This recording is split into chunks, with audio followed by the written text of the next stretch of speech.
Hi Elizabeth, I just want to thank you for your video post this week on informed consent.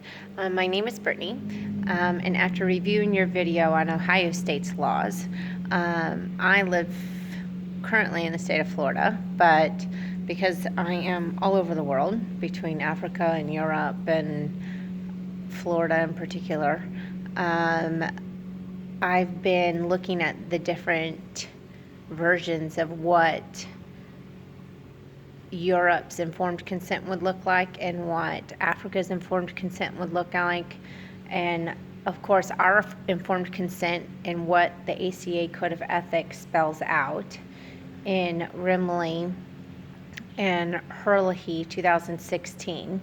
It states that the purposes, goals, techniques, procedures, limitations, potential risks, and benefits of services all need to be in the informed consent, and that the counselor's qualifications need to be relevant, and they need to address the licensing and their certifications and what they're qualified to counsel you on. The role of technology, and of course how you as a counselor will inform the clients of proper technology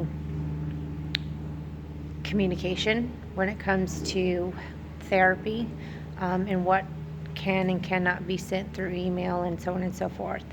Confidentiality and where those limitations can be breached, and of course fees and billing.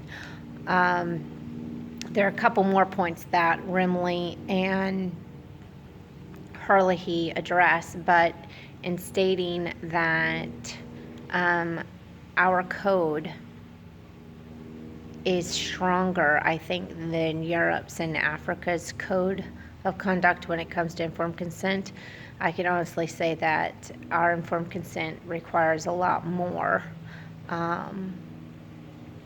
guidance as to what we can and can't do, particularly with our patients and what our patients can and can't do with us, kind of a thing.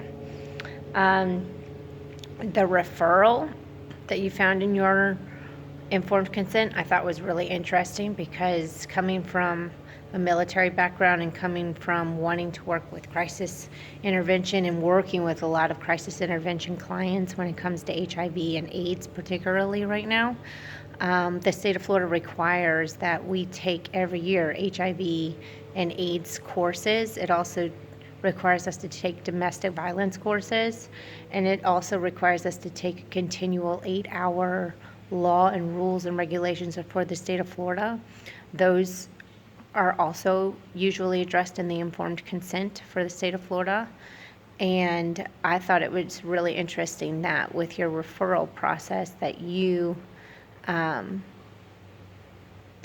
somebody that indicates that if they cannot help that particular client, that they'll actually refer them without even seeing them as a patient first.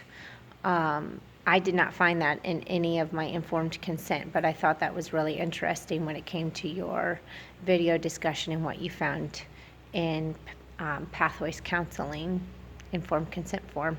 So I hope you have a great day, and thank you again for your video. Talk to you soon. Bye-bye.